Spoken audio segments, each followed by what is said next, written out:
සුබ දවසක් වේවා කියලා ප්‍රාර්ථනා කරනවා. අදත් ඕගොල්ලෝ සියලුම දෙනාට අදත් අපි ආවා ඉතාමත් වැදගත් වීඩියෝ එකක් අරගෙන ඕගොල්ලන්ට. මේක ඉතා ඉහළ වැටුපක් හම්බ වෙන රජයේ රැකියාවක්. ඉතින් වැඩි කතා නැතුව අපි යමු එහෙනම් වීඩියෝ එකට මේ පිළිබඳව විස්තර දැනගන්න. හරි, මේ ඇබෑර්තු තියෙන්නේ ශ්‍රී ලංකා පාර්ලිමේන්තුවේ. මෙයාලා රැකියා පුරප්පාඩු දෙකක් සඳහා අයදුම්පත් කැඳවීම් කරනු ලබනවා. පළවෙනි එක තමයි පාර්ලිමෙන්ටරි බජට් ඔෆිසර්. එහෙම නැත්නම් පාර්ලිමේන්තු අයවැය නිලධරයා. ඒ වගේම ඩිපියුටි පාර්ලිමෙන්ටරි බජට් ඔෆිසර්. එහෙම නැත්නම් නියෝජ්‍ය පාර්ලිමේන්තු අයවැය නිලධරයා. මෙන්න මේ කියන රැකියා අභ්‍යර්ථු දෙක සඳහා තමයි මේගොල්ලෝ දැන් අයදුම්පත් කැඳවීම් සිද්ධ කරනු ලබන්නේ. මේ රැකියා අභ්‍යර්ථු දෙක සඳහාම මේගොල්ලෝ මෙන්න මේ අධ්‍යාපන සුදුසුකම් ඉල්ලනවා. පළවෙනි එක තමයි ආර්ථික විද්‍යාව, ව්‍යාපාර, මූල්‍ය, දේශපාලන විද්‍යාව හෝ රාජ්‍ය පරිපාලනය වැනි අදාළ අධ්‍යයන ක්ෂේත්‍රයක පිළිගත් විශ්වවිද්‍යාලයකින් උපාධියක් ලබා තිබීම. ඒ වගේම දෙවැනි එක තමයි පිළිගත් පශ්චාත් උපාධියක් හෝ ආර්ථික විද්‍යා, රාජ්‍ය ප්‍රතිපත්ති, කළමනාකරණය, ව්‍යාපාර හෝ මූල්‍ය පිළිබඳ සැලකිය යුතු පළපුරුද්දක් තිබීම. තුන්වෙනි එක තමයි ජ්‍යෙෂ්ඨ විධායක මට්ටමේ සැලකිය යුතු කළමනාකරණ හෝ පර්යේෂණ පළපුරුද්දක් තිබීම. සහ අවසාන සහ හතරවන එක තමයි රාජ්‍යාංශයට පරිපූර්ණව සම්බන්ධ ඉහළ මට්ටමේ අයවැයකරණය, ආර්ථික සහ මූල්‍ය විශ්ලේෂණ වලට නායකත්වය දෙන සැලකිය යුතු පළපුරුද්දක් තිබීම. ඒ වගේම මේගොල්ලෝ මේ ඇබෑර්තු සඳහා අපේක්ෂිත කුසලතා සහ නිපුණතා කිහිපයක් පෙන්වලා දීලා තියෙනවා. පළවෙනි එක තමයි ශ්‍රී ලංකා රජයේ අයවැය ක්‍රියාවලිය, වියදම් කළමනාකරණ ක්‍රියාවලීන් සහ වගකීම් සහ විනිවිදභාවය වැනි රාජ්‍යාංශයේ කළමනාකරණ මූලධර්ම පිළිබඳ දැනුම. දෙවැනි එක තමයි රාජ්‍ය මූල්‍ය, සාර්ව ආර්ථික සහ මූල්‍ය ප්‍රතිපත්ති මූලධර්ම සහ භාවිතයන් පිළිබඳ සැලකිය යුතු අවබෝධයක් තිබීම. තුන්වෙනි එක තමයි රාජ්‍ය මූල්‍ය සම්බන්ධයෙන් පාර්ලිමේන්තුවේ ව්‍යවස්ථාපිත වගකීම් සහ විවිධ පාර්ලිමේන්තු පාර්ශවකරුවන් විසින් ඉටු කරනු ලබන කාර්යභාරය පිළිබඳ අවබෝධයක් තිබීම. හතරවෙනි එක තමයි පුද්ගල සහ ආයතනික ස්වාධීනත්වය පවත්වාගෙන යන ආකාරයෙන් සංකීර්ණ පක්ෂග්‍රාහී තත්ත්වයන් තුළ තරඟකාරී අවශ්‍යතා සඳහා සැරිසැරීමට සහ ප්‍රතිචාර දැක්වීමට ඇති හැකියාව. පස්වන එක තමයි ශිල්පීය නොවන ප්‍රේක්ෂකයන්ට පැහැදිලි භාෂාවෙන් සංකීර්ණ තොරතුරු ඉක්මන් සංශ්ලේෂණය කිරීමට සහ ඵලදායී ලෙස sannivedanaya කිරීමට සහ මහජනතාව, මාධ්‍ය, රාජ්‍ය ආයතන, පාර්ලිමේන්තු මන්ත්‍රීවරුන්, රජයන් සහ වෙනත් සංවිධාන සමග අන්තර්ක්‍රියා කිරීමේදී ප්‍රකාශකයෙකු ලෙස ක්‍රියා කිරීමේ හැකියාව. ඒ වගේම මේ සඳහා මෙන්න මේ ගුණාංග ඔයගොල්ලෝ තුල තියෙන්න ඕනි කියලත් මේගොල්ලෝ සඳහන් කරලා තියෙනවා. අවංකත්වය සහ උසස් සදාචාරාත්මක චර්යාව, අපක්ෂපාතීත්වය සහ ස්වාධීනත්වය, උපාය මාර්ගික චින්තකත්වය, පාක්ෂික තත්වයන්හිදී ස්ථාවර විනිශ්චය සහ ස්ථානෝචිත බව, විශිෂ්ට අන්තර් පුද්ගල කුසලතා, ඉහළ ක්‍රියාකාරී කණ්ඩායම් මෙහෙයවීමේ සහ කළමනාකරණය කිරීමේ පළපුරුද්ද.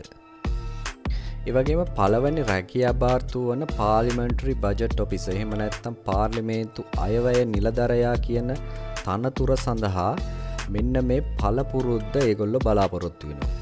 රජයේ අයවැය කරන මූල්‍ය ප්‍රතිපත්ති, ආදායම් ප්‍රතිපත්ති හෝ සාර්ව ආර්ථික විශ්ලේෂණයේ අවම වශයෙන් අවුරුදු 15ක පළපුරුද්දක් තියෙන්න ඕනි. ඒ වගේම අයදුම්පත් බාර ගන්නා අවසන් දිනට වයස අවුරුදු 65ට නොවැඩි විය යුතුය. ඒ වගේම මෙම තනතුර සඳහා ඉතා විශාල මාසික වැටුපක් මේගොල්ලෝ ලබා දෙනවා කියලා සඳහන් කරලා තියෙනවා. මෙන්න මේ තිරයේ දිස්සන විදිහට තමයි ඒ මාසික වැටුප ලැබෙන්නේ. අවම දල ආරම්භක මාසික වැටුප 6,65,000ක් කියලා තමයි සඳහන් කරන්නේ.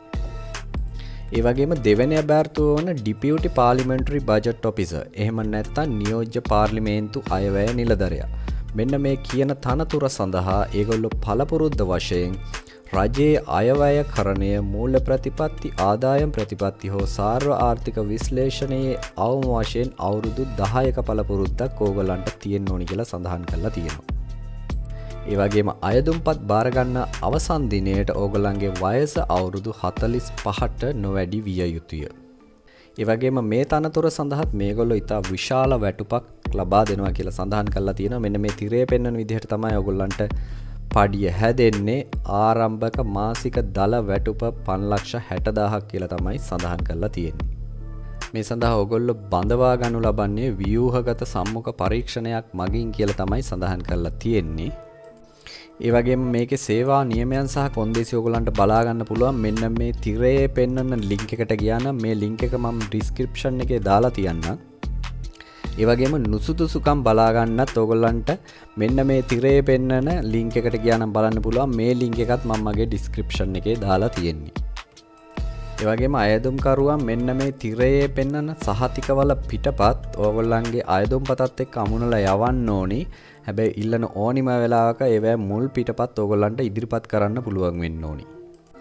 ඒ වගේම රාජ්‍ය ආයතන සහ දෙපාර්තමේන්තු වල සේවය කරන අයදුම්කරුවන් ඉන්නවා නම් ඒගොල්ලෝ ආයතන ප්‍රධානිය හරහා තමයි මේ සඳහා අයදුම්පත් යොමු කරන්න ඕනි. ඒ වගේම මේකෙදි මේගොල්ලෝ විශේෂ සඳහනක් කරලා තියෙනවා මේ තනතුර ලබා ගැනීම සඳහා ඔයගොල්ලෝ කුමන හෝ බලපෑමක් කරොත් ඒක මේ තනතුර ලබා ගැනීම සඳහා නුසුදුසුකමක් වෙනවා කියලා. ඉතින් මේ සඳහා අයදුම් කරන්න තියෙන අවසාන දිනය තමයි 2025 මාර්තු 31.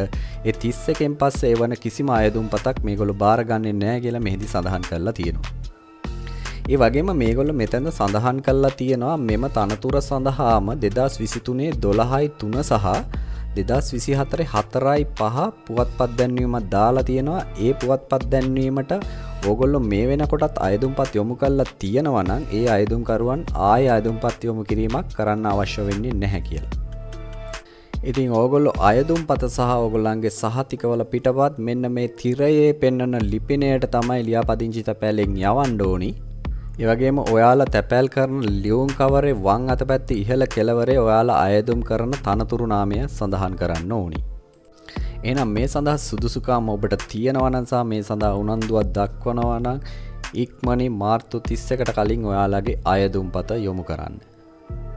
ඒ වගේම විශේෂයෙන් සඳහන් කරන්න ඕනි අපි අතේ ඉතා විශාල රැකියා බෑර්තු ප්‍රමාණයක් පිළිබඳ විස්තර මේ වෙනකොටත් තියෙනවා.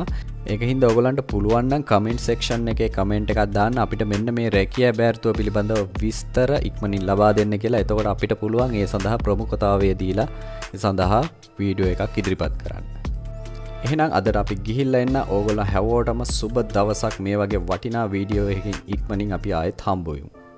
ඉතින් ඔයගොල්ලෝ තවත් මේ වගේ වටිනා වීඩියෝ බලන්න මගේ channel එක subscribe කරලා notification bell icon එක click කරලා තියාගන්න.